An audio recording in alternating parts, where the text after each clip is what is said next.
Please make it loud for Josh Johnson!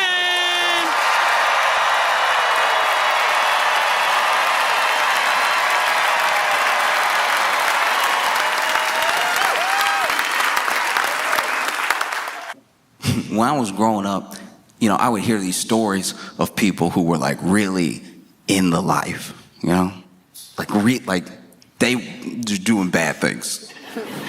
They were like, this is bad. Probably gonna go to jail. And I heard this story one time, this dude, everybody got locked up, but there was this trap house. In case you're not aware, a trap house is where illicit materials are sold. Sometimes you might say trap house, or there might be someone who's like, so booby traps? Like, is it a trap door situation? Like when you walk in, watch out for the wire, you're gonna fall down to the basement? No, I mean drugs. I mean the buying and selling of drugs. And so this trap house was known for being pretty busy. It had become so busy that they had bought some property, several blocks away and opened up another trap house. Business was booming.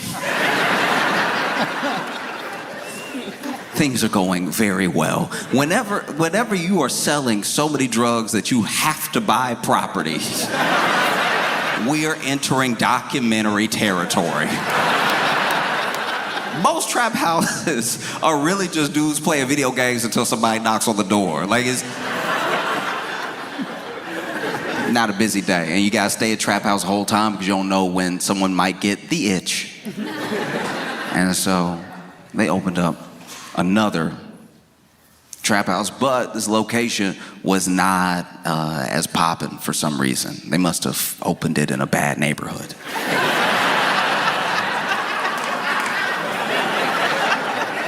Can you imagine? Can you imagine being on drugs, be like, I'm not going over there though, that's dangerous. And so even though they opened another location, and even though they tried to tell people, hey, you can come here or you can go over there, people liked the original trap house. It stayed just as busy as ever, with some business going on at the second location, but mostly it was here, right? And okay. Let's just call him Jerry, all right? And Jerry ran both trap houses. And he did a pretty decent job, Kept his books, kept his finances, really, like he knew his inventory, He could have made a great store manager at any grocery store. There was this dude named Twan, and Twan found out about these very popular trap houses. Well, one popular, one not so popular, right? And he made a plan to rob the trap house, the main one, the lucrative one, right? So his plan for robbing the lucrative trap house was to basically set up a diversion at the one that wasn't as busy.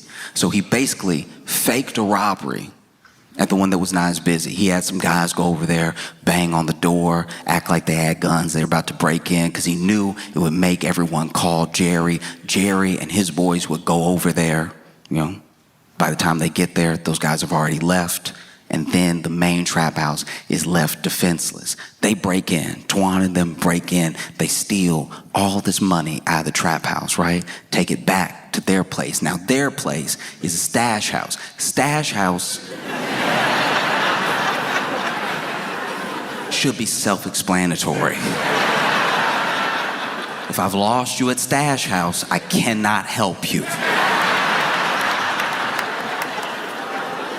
But the trap house has been robbed, everything's been taken back to the Stash House, okay? And then Twan and his boys thought they had made a killing. They were like, this is great. No one even knows that it was us, because they had planned it very well. They planned it all the way down to the detail of if those guys who did the fake robbery got caught, they wouldn't even know who hired them, right? But Jerry's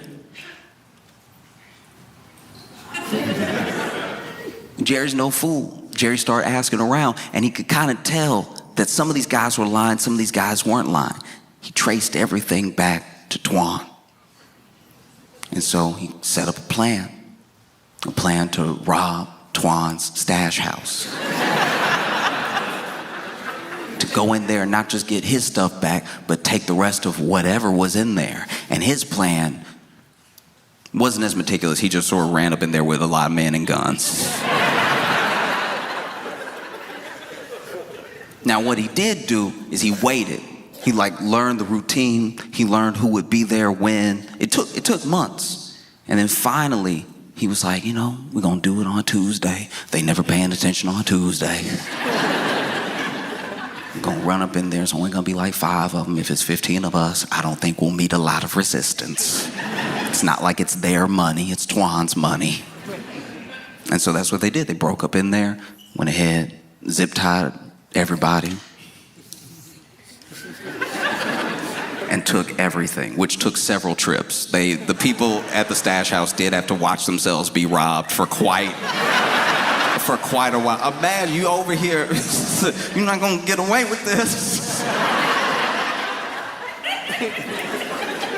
Then you think they've left, they come back in the door.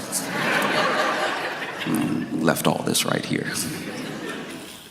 And so then one of them, being new to the lifestyle, being a new, some would say prospect gang member, was so appalled at the theft that when he freed himself, lacking all presence of mind, called the police.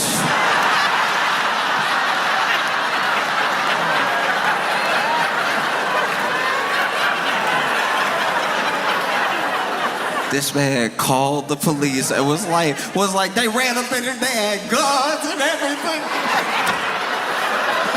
They had a gun in my hands.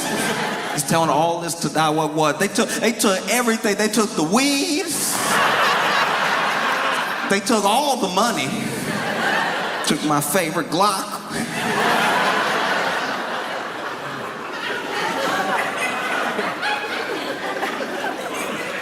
And, some people were duct taped and everything, duct taped over the mouth, zip tied behind everything. So when, as soon as he called 911, he started freeing everybody else. And as soon as he ripped that tape off, they're like, "What is wrong with you? We gotta get out of here now." And so then they all left. They all ran up out of there because the police, catching wind that there was a robbery of the stash house, made themselves available immediately. No, they got out in time not to get caught. They got out in time to see the police raiding the stash house from a few doors down. And that's the thing, is like people say, crime doesn't pay, or like criminals are dumb or whatever, but there are some very smart people who, for whatever reason, enter a certain lifestyle, choose to stay there, or maybe it's all that they know. And if criminals were so dumb, they wouldn't be fascinated. We are fascinated by career criminals. We're fascinated by people who do things that aren't just illegal. They have the gall to try to pull something off that has so many different entry points to danger. Like, just in the past few days, the Louvre was robbed.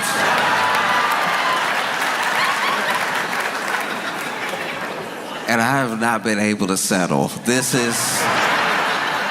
is amazing. Okay, so if you're not familiar with the Louvre or the Louvre or whatever, it's one of the most visited museums in the world, and people go there and then they act like they've been changed by art. And you ask them what they saw, they can't name anything or anybody. They were just like, "No, the Mona Lisa was there, looking unimpressed." Well, there were these robbers that broke in, and they broke in dressed as construction workers, right? They had actually rented this like powerlifting vehicle that had a ladder that would bring them up to the next level where they could cut in, because they brought tools to cut in through the window and enter that way. They didn't want to just come through the front. And it made sense that they were dressed as construction workers, as Louvre is under construction. Permanently, I guess. It's always under. Why is Europe never finished? Europe always, all of Europe, always, unless you're out in the country, there's always like, oh, we gonna fix this road. We've been working on it since 1822. But that's y'all's fault. Y'all keep changing the roads. We just, right when we finished the cobblestone, y'all were like, no, it's asphalt now. And so look, they break in, and they break in with these power tools. They had like an angle grinder and everything. And that's when the alarms were going off and stuff. And then they get in through this museum window, and the part of the museum that they're in is where these rare crown jewels are being held, right? They didn't bother with the Mona Lisa. There was a crowd, there's a line. You'd never make it out. People be like, no, I want to see. And people keep, they keep criticizing the security. They keep criticizing the people that were doing security, but those people did approach them. They were like, hey, you don't. you better not. Because what is museum security really supposed to do? Let's be honest. Let's be real. If you work security in any format, they should arm you with as much as it takes to protect what's supposedly valuable.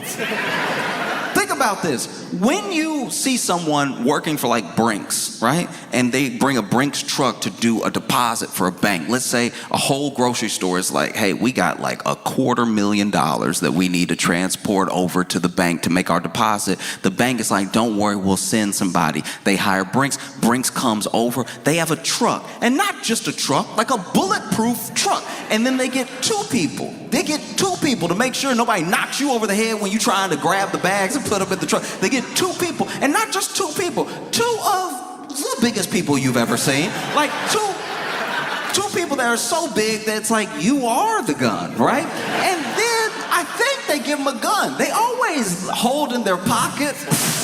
Maybe they don't have a gun, but it looks like they have a gun. And they don't give them cuffs because they don't plan on taking any prisoners.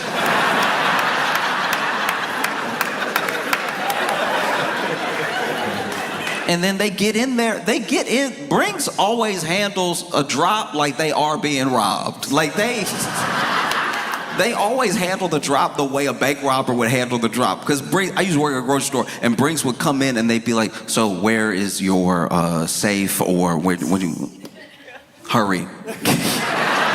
And we'd be like, oh, it's over here. Okay, it's over here, all right. And then the one would get to work putting,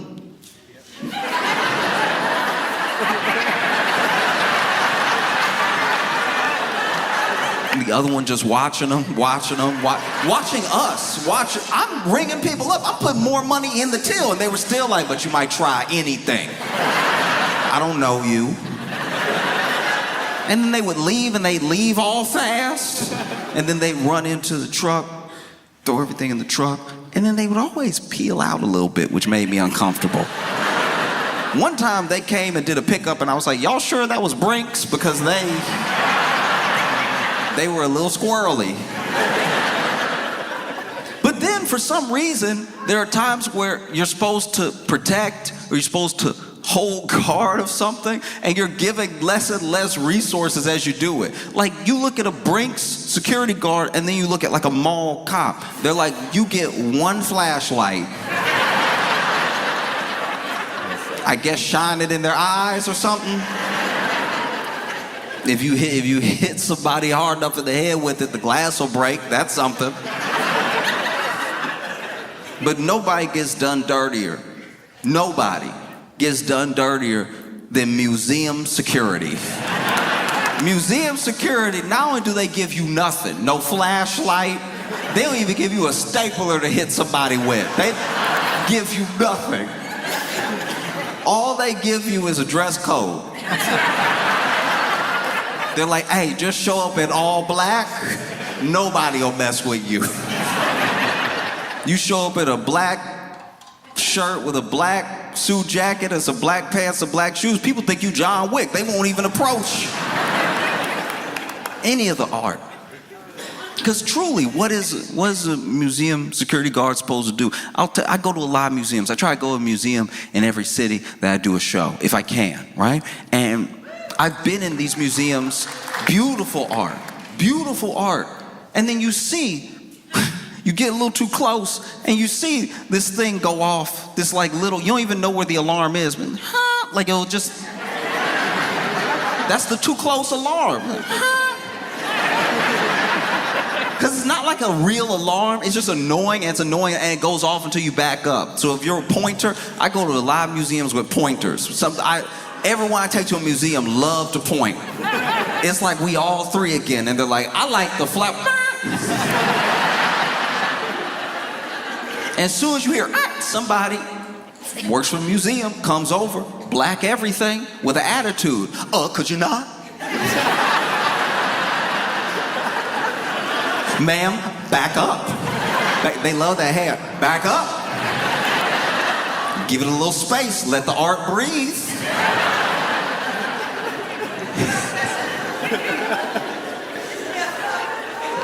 And you want to know who a museum security guard's arch nemesis is? Because it's not like a grown man. It's not a grown woman. It is any child. Any child will ruin their day. Because I don't know what it is about the frequency of the alarm, but if you're 4, you can't hear it. If you're 4, you're like,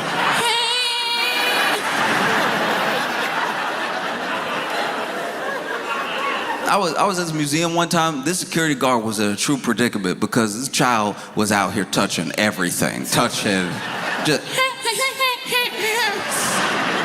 He was touching it to the point that it sounded like their alarm was going off to the tune of Mary Had a Little Lamb.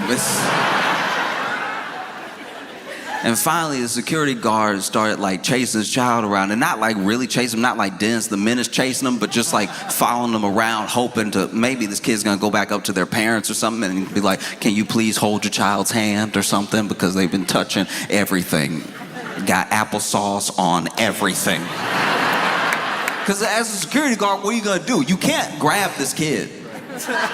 You can't actually grab this. I know that sounds crazy to anybody who was born in any era before now. You have to kind of let this kid put applesauce on all the art, because if you touch this kid, you've committed murder. So if you snatch this kid and even hold their hand so you can find their parent, you are basically killing them. So you have to like let them kind of do it, but then follow them around, but then not touch them, but then make sure they don't touch anything. It would look terrible. And so finally, this security guard just started running interference on every item. This child was walking up, getting ready to touch a sculpture. Security guard get in there. No.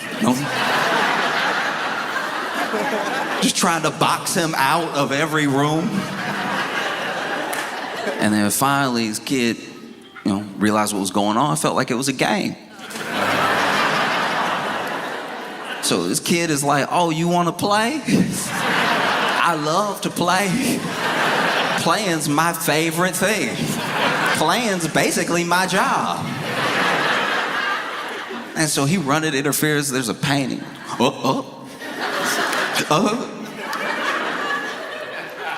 And finally, this kid gets boxed in. And even the security guard's like, I don't know what to do now. Because like, this would be when you would like snatch their hand and be like, hey, is your child not with you in the museum? I might have them. But he was like, doesn't want to touch his kid, but doesn't want the kid to touch anything else, but then is in the corner, but then is also a grown man cornering a child in a corner. just because you're at work doesn't make it look better. All this kid has to yell is stop, and you going straight to jail. I'm your only witness, and I'm not really here right now.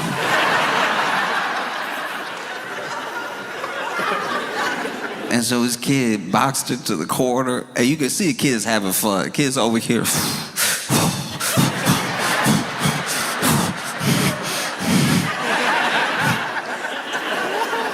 Nowhere to go but under. This kid slipped under his legs and ran away. This man turned around.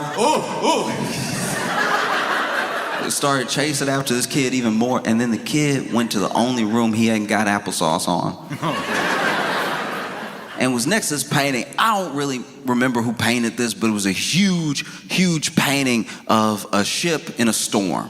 And it was one of those that was like, it was a marvel because of its scale. You know, so it's not like one that you just hang up and 6x8, whatever. This thing was huge. It took up almost the entire wall, which meant he could definitely reach it. This kid walked up to the painting, and now the whole thing is a game. Touching the stuff's a game, trying not to get caught is a game. This kid's having fun. He thought museums were boring. He's having the time of his life. This kid standing next to the painting.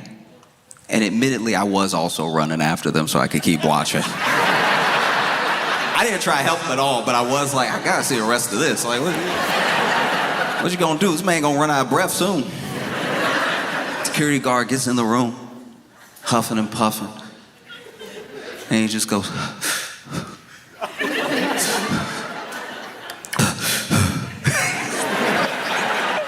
even the kid for a second was like, ooh, are you? I might have killed a grandpa. I don't even know. And then this kid goes in his pocket and lifts an applesauce covered finger. And I was like, it's been in his pocket the whole time. Children are disgusting. This kid been running around with a pocket full of applesauce this entire museum trip.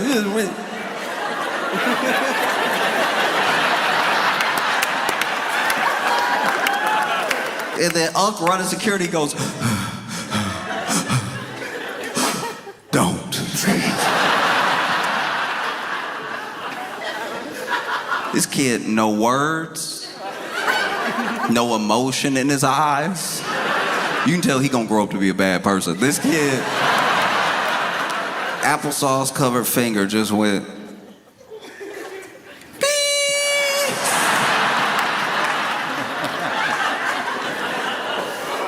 and so if a security guard is defenseless against a child, what do you expect them to do against actual robbers with angle rods that they just used to break into the second floor window? Because the security ran up on them, no, hey, get out of here, none of that. And then they went,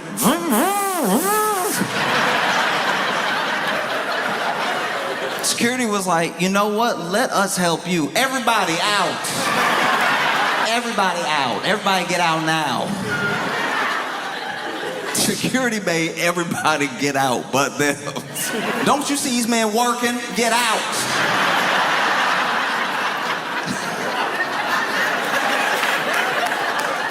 They over here on time crunch. And you over here, ooh, look at the jewels. Get out. In fact, there was a news report that cracked me up. I laughed so hard because the security report, there was this person who, I don't think they were like head of security for the Louvre or anything, but they were basically like, it is museum security's number one job to make sure that the people are safe, and that's what they did. They made sure the people were safe. I was like, you are changing the narrative right now, because anytime I got too close to a painting and I heard the and then I had somebody come over, it didn't seem like it was for my protection. You know what I mean? It wasn't like they were running up, hey, that one, that painting, that wakes up. Don't get close. please.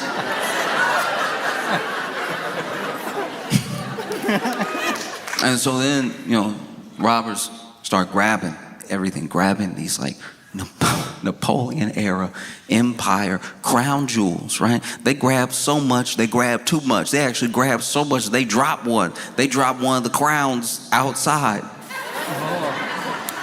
And this is gonna sound dumb. This will sound dumb, so bear with me because I know it's gonna sound dumb, but I don't think it's dumb, all right? I thought, truly, even when I went to museums, for as many museums as I go to, I've been to museums in Europe, I go to museums here, I go to every museum that I can.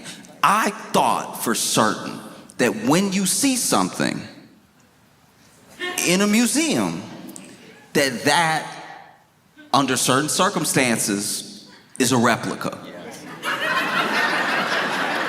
I can tell by your reaction that some of y'all think I'm dumb and some of y'all think what I thought.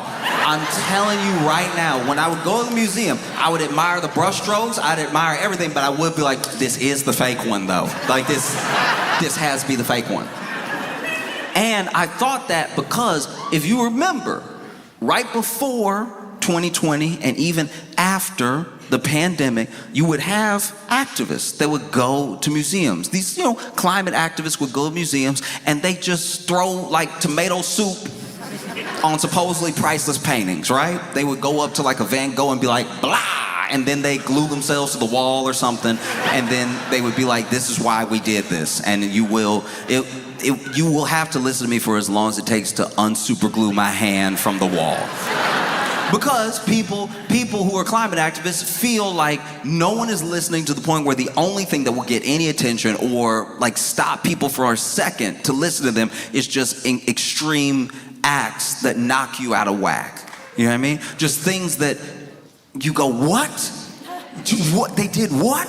Why did they do that? And then they get to explain. It's like the better version of canvassing, because they tried to canvass. They really did. Everyone that cares about the climate tried to canvass, and what did you do? You walk by them. They were like, do you have a minute for the planet? And you're like, I'm headed to work, please. I was with a friend one time, and look, I've stopped plenty of times. I can't stop every time. And so they were like, do you have a minute for the planet? And then my buddy was like, nah, we're good, and kept walking, have a good day. And this dude got really bad. This dude canvassed and was like, you on the planet? You don't have a minute for the planet you on? But that was happening a decent amount. There were these supposedly priceless paintings. They were getting vandalized, people throwing Campbell's soup on them and everything. So then I was like, surely a museum would not allow Campbell's soup to get thrown on the real one, like the regular one, because the museum was always super chill about it. The museum, they would like throw tomato soup on a Van Gogh and the museum would be like, stuff happens, we gonna get it off.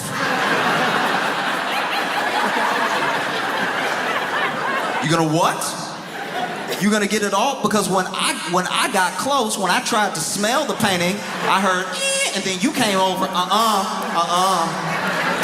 no smelling.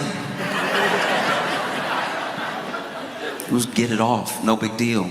Or you would see things like you would see, I don't know about you, but the tomato soup that I eat got a little oil to it, and you throw it on oil painting, it seems like it might leave a stain. I have no idea. But then you would see the museum come out and be like, no permanent damage was done to the artwork. And I'm like, how? I've dropped suits that were clear on my hoodie before it had the stain forever. How's this 200-year-old acrylic painting fine? It must be a fake. I used to think that, look, if you go to a museum and you see just like you could touch it, that one can't be real. But if you go to a museum and it's behind glass, that's the real one, because they bothered to protect it. Why are you just bothering to protect some pieces? That doesn't make sense to me. So then, in my head, I was like, those aren't the jewels. You know what I mean? That's just colored glass. These people so stupid, they ran up in there and risked their freedom for some colored glass. And then the French government came out and said, priceless items have been stolen from the Louvre. And I was like, that's the real junk! Y'all didn't run any armed security around the real crown jewels?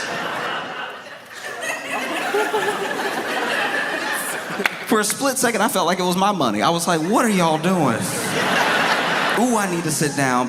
You said it was priceless, and then right after saying it was priceless, they were like, it's about $100 million. I was like, oh, seems like a price. You said prices for a day and a half, and then immediately y'all were like, I think 103 probably. At least round up to 110.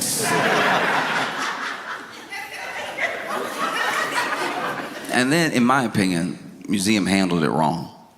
You know, they were over here freaking out. Everybody, the French government, they got everybody on it. They got like their version of the FBI. They have the local police. They have everybody on it. They plastered all the jewels that were missing all over international news and everything. If I was trying to save face, let's say I was head of museum security, I was trying to save face, I would come out to the public immediately after the robbery and be like, y'all, that was Banksy. Y'all know Banksy played too much.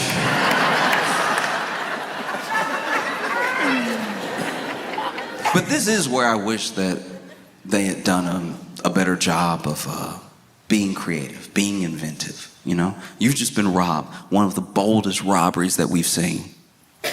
And you are the most visited museum in the world. Why don't you just see this as a W? You know what I mean? Instead of freaking out and shutting down the whole wing and staying closed for a day, all you gotta do is put that tape around the crime scene and make that an exhibit. We all want to see it. Bring people in. Make the security guards that did do their job, the tour guides, just be like, it was 4 of them. They ran up in here. I was like, hey, get out of here. And they were like, ving, ving, ving. I was like, you right. All right, I'm gonna go. But I'm telling everybody, and that's why I'm telling you now. And yeah, you can see the glass right here. Take a piece of glass home. You can take a piece of glass home if you want. The jewels used to be right there. That's crazy, right? Jewels used to be just like, and the light used to hit it like that, but then they brought the grinder and they would, so. But they were real. That's why I'm doing this now, or else I'd be fired. Oh, it sucks. It does. It sucks because, like, it's just gonna turn museum security into TSA. Yeah, I mean, because look, this was, as far as museum security goes, this was their 9/11. So if you think you're just gonna roll up in there and have a good time, that's not what's gonna happen. You're gonna show up and they're gonna be like, all right, shoes off. They all gonna have the wand now. Oh, brutal stuff. You're gonna walk into your local museum. You're not even in France. But there's gonna be that security guard, takes his job extra serious, and be like, you're not gonna get me, not today. Pants down, pants down. No, I got a check. You could have anything. You could have an angle grinder in your pants or something. You know, we have some very expensive cups here.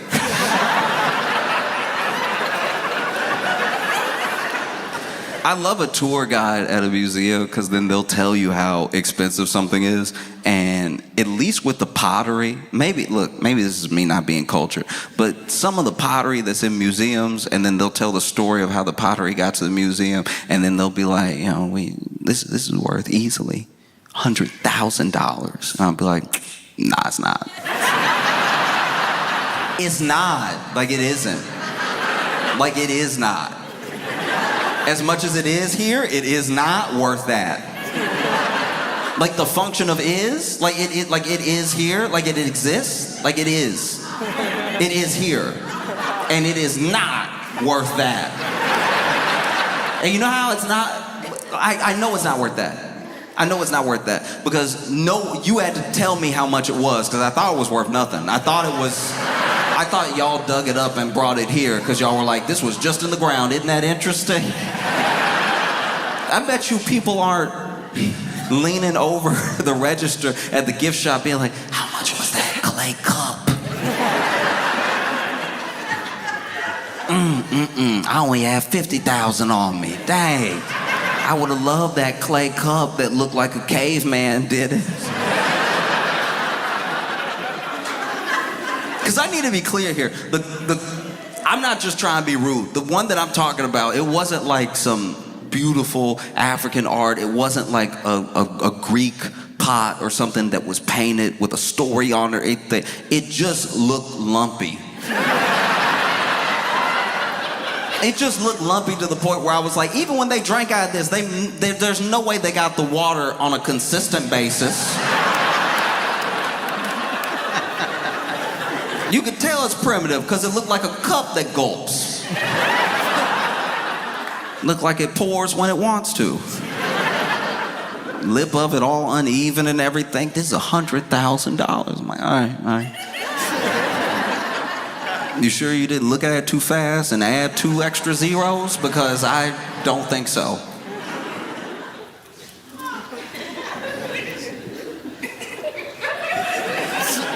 There was a guy. There was a really rich guy, apparently. I don't know. I don't know him, but everybody was saying how rich he was. And he got on the Instagram to actually physically cry about the crown jewels being stolen. And he gave this whole speech about how, like, the robbers, because there's this assumption that the robbers aren't gonna be able to just sell the jewels they stole as is. There are plenty of people in the world that would pay the money it would take to sell them just as is, and maybe they just keep it and only they know they have it. But art collectors usually like to show off their collection, and so they can't tell anybody. So it's better just go ahead and maybe melt it down, sell the jewels. The jewels themselves are still very expensive. In fact, you'll see where throughout history pieces have been stolen. Mona Lisa was stolen before. Pieces sometimes get stolen, but unless you can sell it to someone, what's it really worth? And so there's speculation that already these jewels have been melted down and being sold for parts, or maybe pieces are being sold that might not be able to be traced back to the complete set. And this guy got on social and he was just crying. Dude had to be in his like 50s, something like that, and he was like,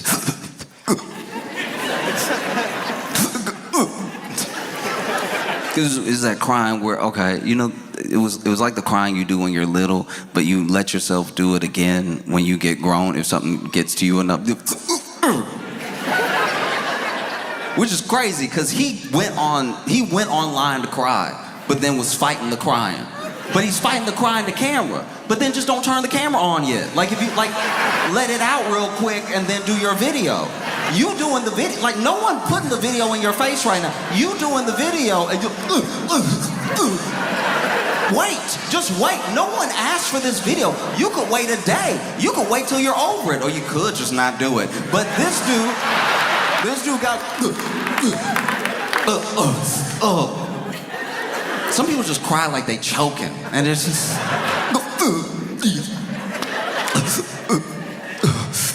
And then he said a bunch of stuff, and he did say it in French, and I don't speak French, so I'm gonna paraphrase from what everybody said he was saying. But I know he said some of this because a lot of people said he said it, and then I know there's some of it that might be like editorialized on what he said because I don't know if he said that because I don't speak any French. But and then also he didn't even say what he said in French well because he was crying through the whole thing. Like. And look, to be fair, maybe some of that was crying and maybe a little bit of that was the accent. Maybe some of that was the accent because there are certain people that when they speak French, they do seem upset for no reason. So then that's... It's like, was that a cry or was that one? Were you saying one just now?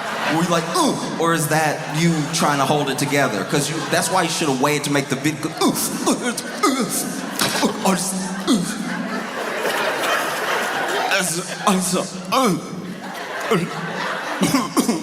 That's a cry. That was not French. That one. And what this dude basically said was that you didn't just steal from the Louvre. You stole from the French people.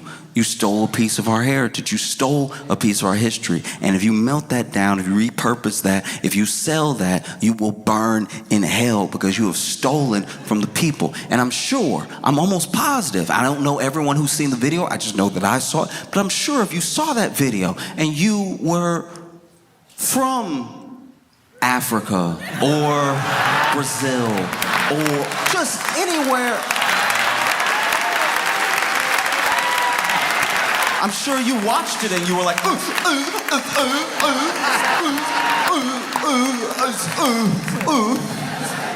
oh no.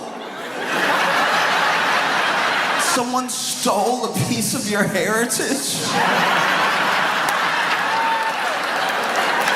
What are you gonna do?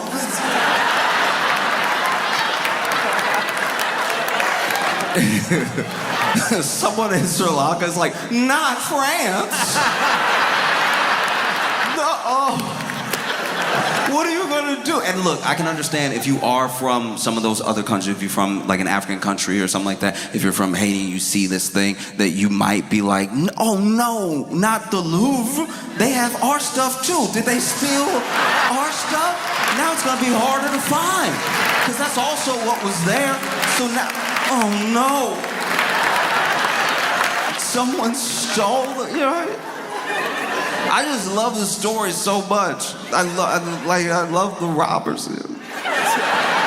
Cause look, because they even showed up. They weren't just dressed in a construction outfit. They had on the, you know what I mean, the thing, mask and top and bottom. You know, they were wearing the baklava.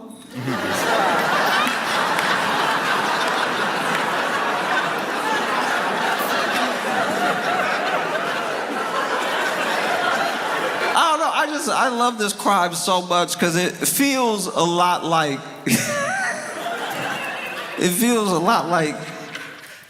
somebody that runs a trap house robbing a stash house, and then the person from the stash house is like, we gotta call the police. I can't believe somebody would steal from us. This is unacceptable behavior. We stole all this stuff fair and square. This was ours. And then they took it from us in an act of injustice.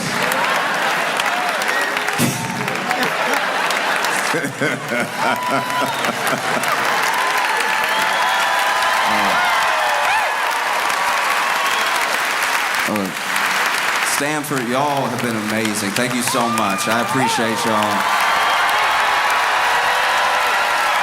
I hope you have a phenomenal time.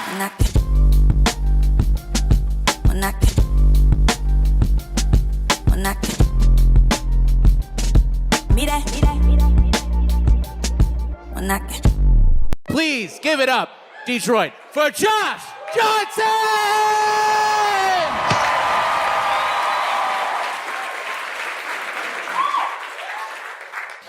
There was one day I went to visit my grandma, and there's like a big old like living room type area where people be watching TV or just chatting or reading a book or whatever.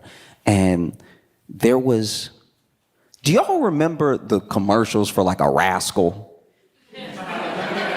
If you don't know what a Rascal was, it was some direct-to-consumer marketing that was going on TV where you were old and you were in your little chair, but they made it feel like a motorcycle. They made you feel like you could really hit that throttle on them, right? And then you could go off-road with the Rascal too. Like you could just be going over tree trunks and stuff like that without tipping and stuff. And so there was a guy who looked like he had a new Rascal, right? And it wasn't going fast for us. Like, if you could walk, it wasn't going fast. But if you were in a wheelchair and you hit that throttle, you zooming, right? And so you could tell he couldn't really handle it because his head was back while he was.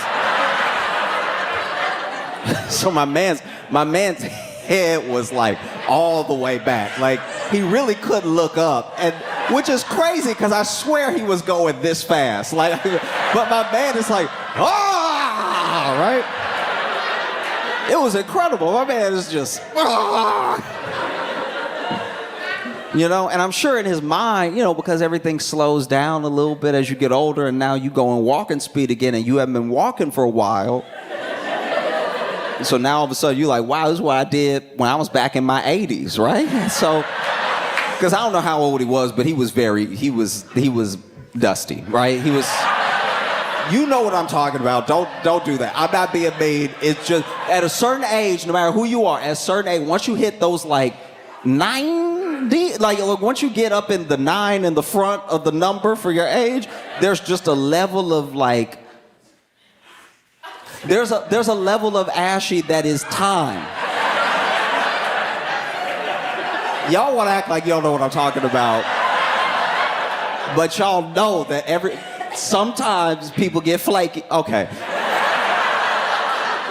I'm gonna move on. Anyway, so my man is zooming, right? He like, ah, and then on the other side of this corner leading to the living room is this other guy who's like in a proper wheelchair, but it has like some little modifications. So I guess it's not a traditional wheelchair. Like he's not fully pushing it himself, but it looks like it has like some little levers on it. I don't know what it was, but it felt like a knockoff Rascal. Like it felt, you know what I mean? Like it felt like somebody sold him some damaged goods where they were like, no, it's a Rascal. He's like, I don't see the throttle anywhere. Just keep looking. It's a Rascal. And so he's going like really, really slow. And as they're getting closer, you know those math problems?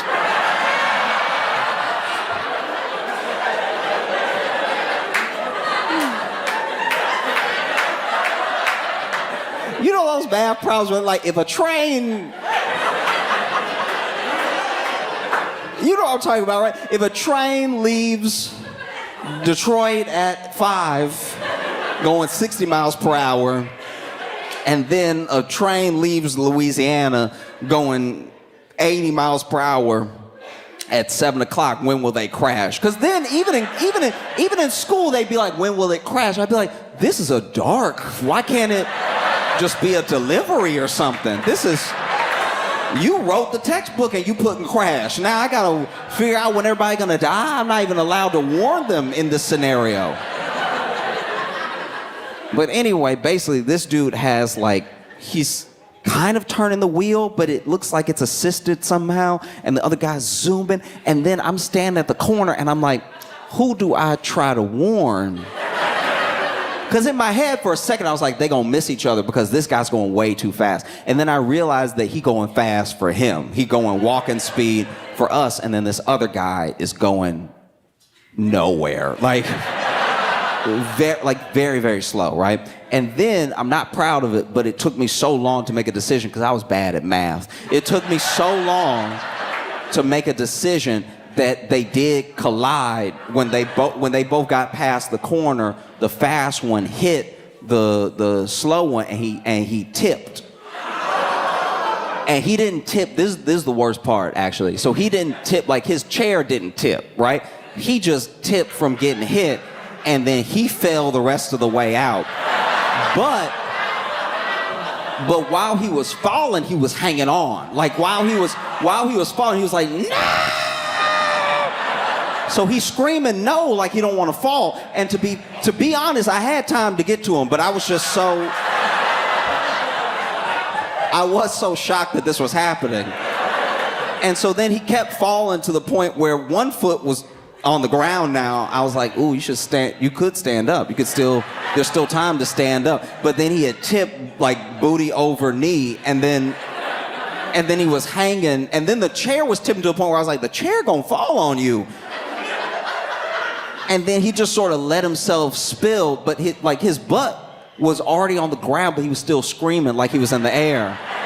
And then he finally let go of the little handle that was at the front, and then he laid back, and I was like, I probably could have done something.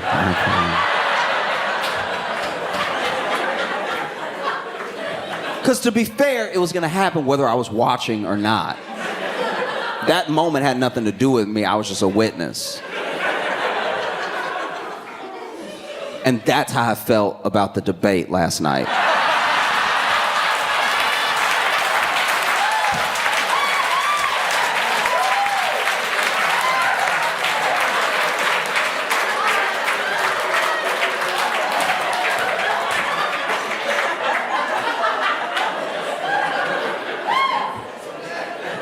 Because whether you watched it or you didn't watch it, okay, I watched the whole thing. I watched it top to bottom, and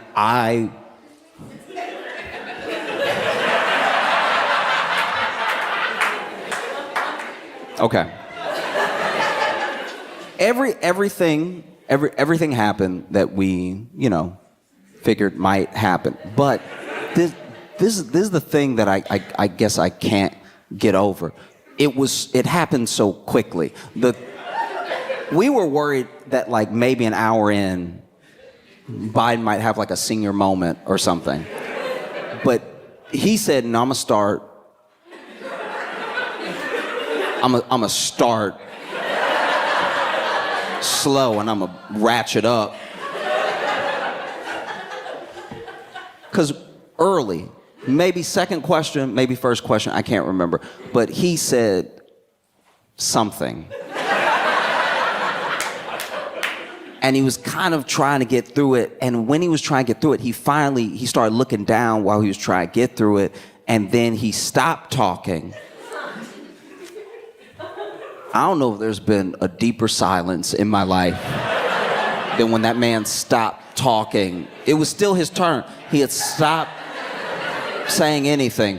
And while he was not talking, I was talking. Like while he had been like, right? Like once he got here, when he was looking down, I was like, fall.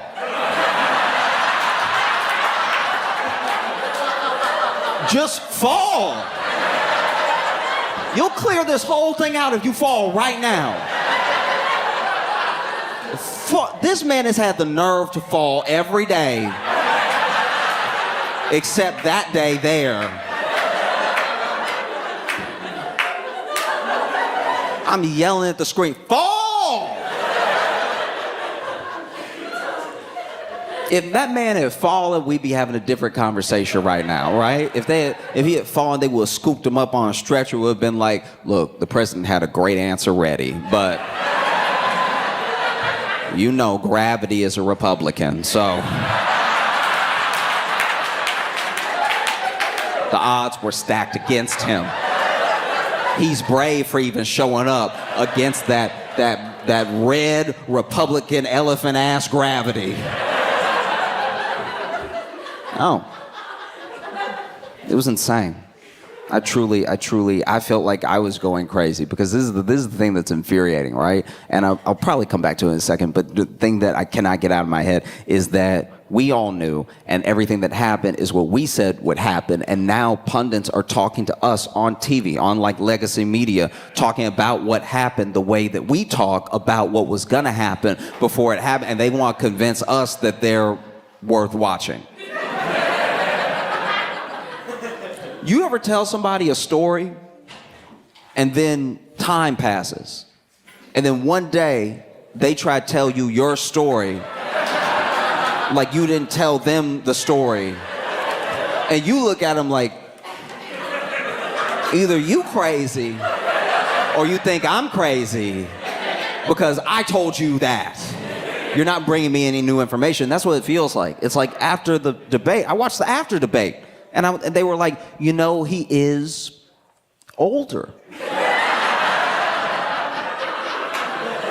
These are the same people, by the way, who have been like, no, we have to chase him around the White House. We can barely keep up with them. And I knew they were lying then.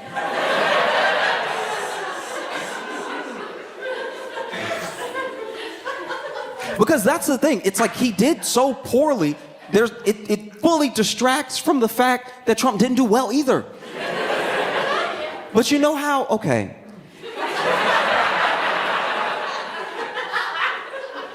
One time, I was with some friends, and And we were headed to a party. We get there, and there's like 2 more friends that we're waiting on, and one of them is supposed to bring all the drinks, right? And one of my friends had already poured out a beer, was drinking his beer, and when we were stepping outside, because it was like it was like an outdoor in front of the house sort of event. We're all on the lawn and everything. We see one of our friends who was supposed to bring the drinks, right, crash right into a light pole, right? And right when he crashed into the light pole, we all screamed, and a couple people ran over there. And then my friend who had poured the beer was like, "Oh my God, I dropped my drink," right?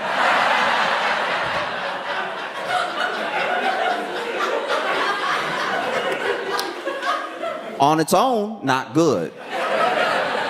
In reference to something much bigger happening, nobody ended up caring, right? And that's how it felt. Like, it's insane. Like we are not crazy. We're not crazy. They're crazy. You know what I mean? We're not crazy. They're crazy.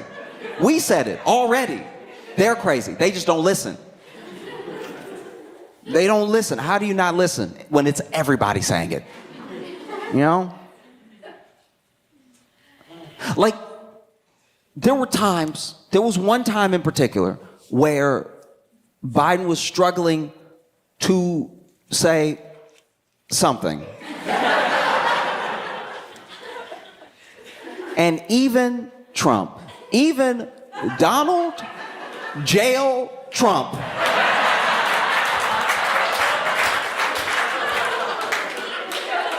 looked at Biden, and you could see it on his face. He was like, "Is this motherfucker all right?"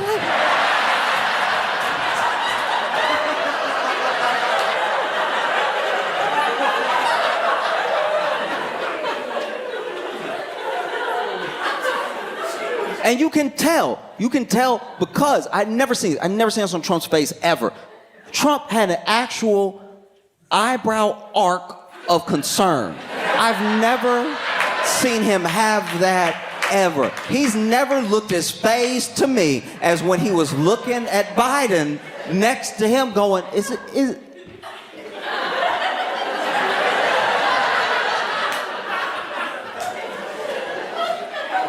Like, it wasn't an act. Trump was genuinely wincing, which concerns me because he was the closest to him, which means something worse was going on in person close to him than what we even saw. We think we up close because the camera's zooming in. No, Trump hears him fighting to breathe.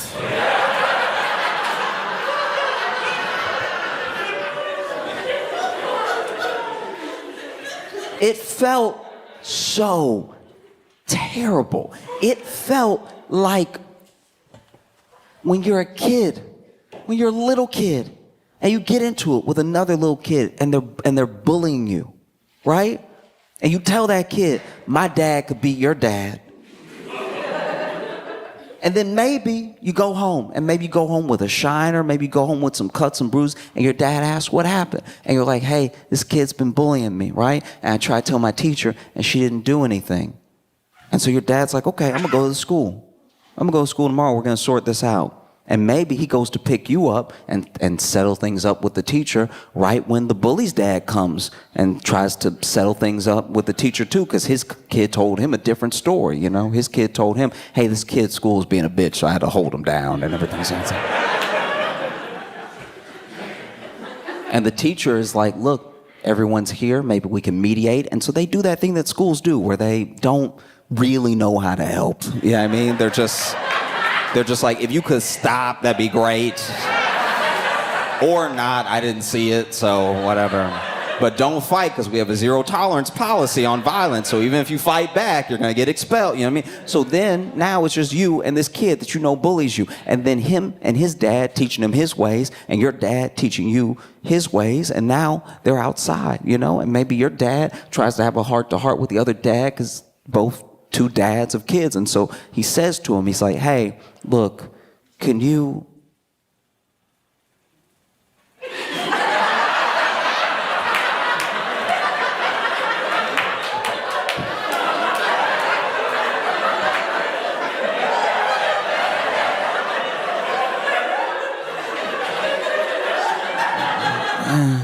It was 1969. And then the bully dad goes,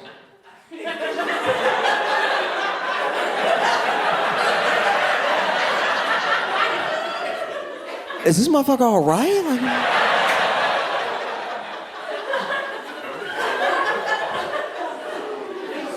It felt crazy. Because we knew. And we didn't know this exact thing would happen, but we knew we didn't feel good, and we knew we didn't feel good for months. You know what I mean? Before there was ever a debate. When we just knew it was going to be an election, we didn't feel good. That should tell everyone something.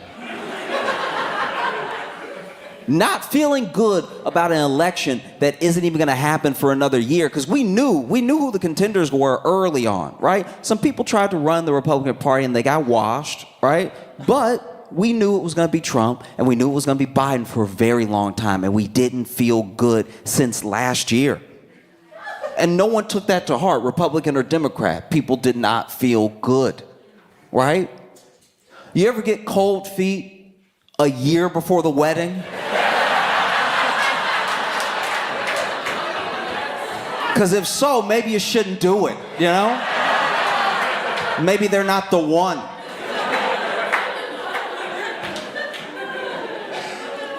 We're not crazy, they're crazy. You understand that, right? Like, it's not us. It's not us at all. Because, you know, we have eyes and ears and we use them or whatever. And that's the other thing that really stuck out to me is that, you know, no one really talks about Trump's performance because of Biden's, but Trump didn't do that well. There was a lot of like open lying to the point where where do you do in that situation? Like, everyone was kind of trashing the moderators for not doing some live fact checking in the moment. Sure, but what do you do when somebody lies that much, and how they lied? Right? Because this is the thing. We found out last night that the tactics work. Trump lies fast. He talks so fast that when you hear the lie, you're like, but he didn't stutter, so it sounded kind of true. Like, I know it's not right because I was there. Because that's the other thing. He'll be lying about stuff that we were here, like, we all remember him being president. We were here. So don't tell me it was different. I was then. And Biden, I'm assuming, is trying to tell the truth. He's saying something. But we found it that, like, you know, a fast lie beats an unintelligible truth.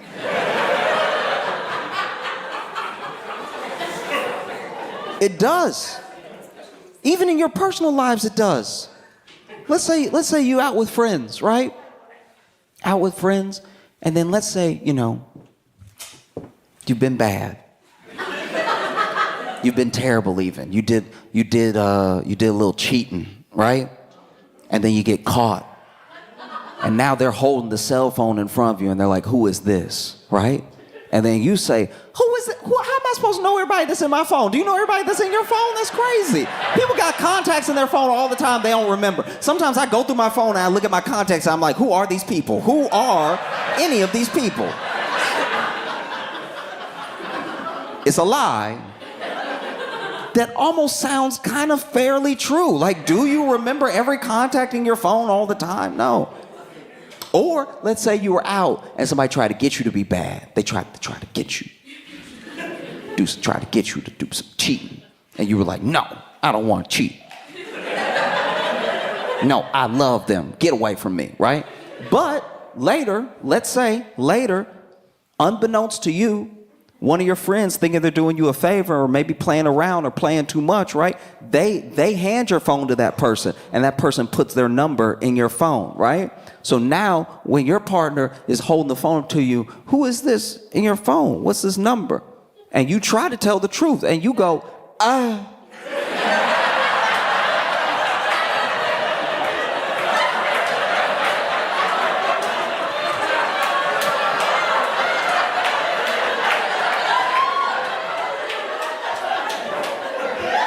I said,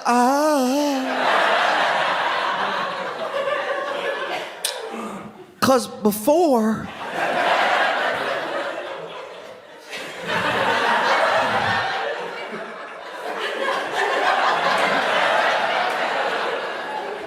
in 1969,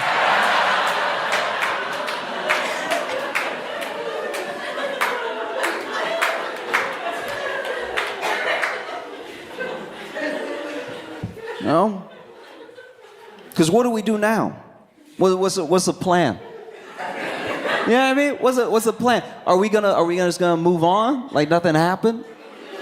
Or are we gonna just hope for the best? What's really the plan? Because we're acting as if there aren't other people that can run. And we're acting that way because of the circular thinking. Because look, legacy media, sometimes I trash them. People in the DNC, sometimes I trash them. But the thing that they weren't wrong about is the reasoning that lets you land where you were before. It's not lazy. It's not out of not caring. It's out of not having a belief and knowing your options. That's what happens. And it happened to both parties, by the way, right? It happened in both scenarios where there were people in the national conventions of these parties not really sure where to go from here. And so you go with what worked last time, even if it's not going to work this time. You know? And I think it's tough. It's tough when you have something like that, right? Something where unequivocally we can all look at it and be like, yes, the man is old and maybe it wasn't his night, but this looks very bad and it does not inspire confidence in us. It doesn't inspire confidence in the people that we want to vote for this man, if nothing else so the other man can't win, or because we really believe in the policies and the actions of this man, right? It doesn't help. And then you have people who are those could-be contenders, right? Because there's a conspiracy theory that I'd like to believe. And I'll share it with you, but I have no evidence for what I'm saying. There's a conspiracy that they wanted this debate. People in the DNC want this debate to be before the convention so that if he didn't perform well, there'd be time to rally behind someone else and replace him. I don't know if that's going to happen, but it looks like a setup. It looked like... It looks like a setup if I ever seen one. Like, you know? Because the idea that he was at Camp David prepping for this debate for a week and that they actually made him prep, because he was hoarse. Why is this man hoarse? It's because they had him really talking like he was going to be out there dunking on Trump instead of just giving him a week-long nap. Let that man rest. Y'all worked him so hard he showed up with a cold. Set him up to fail, right? Because who else could it be, you know? Some people say Gavin Newsom.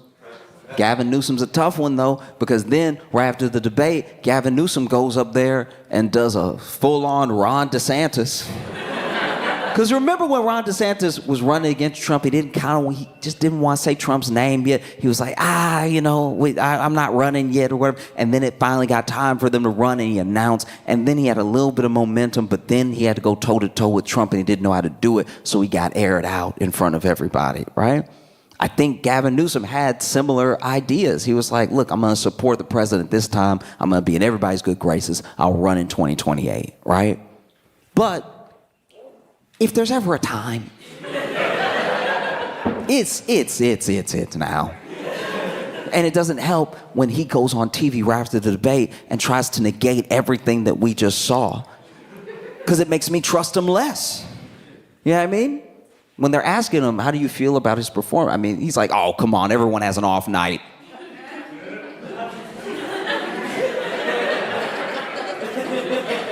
That's happened to everybody.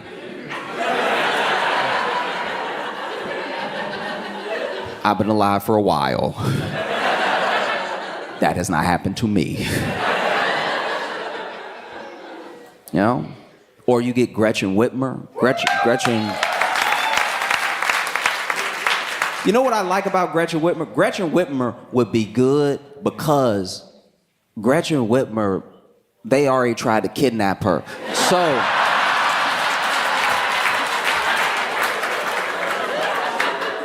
they had already tried to kidnap her, so that already right there is like that's a die of January 6th right there. So she has some experience, like when they come, you know what I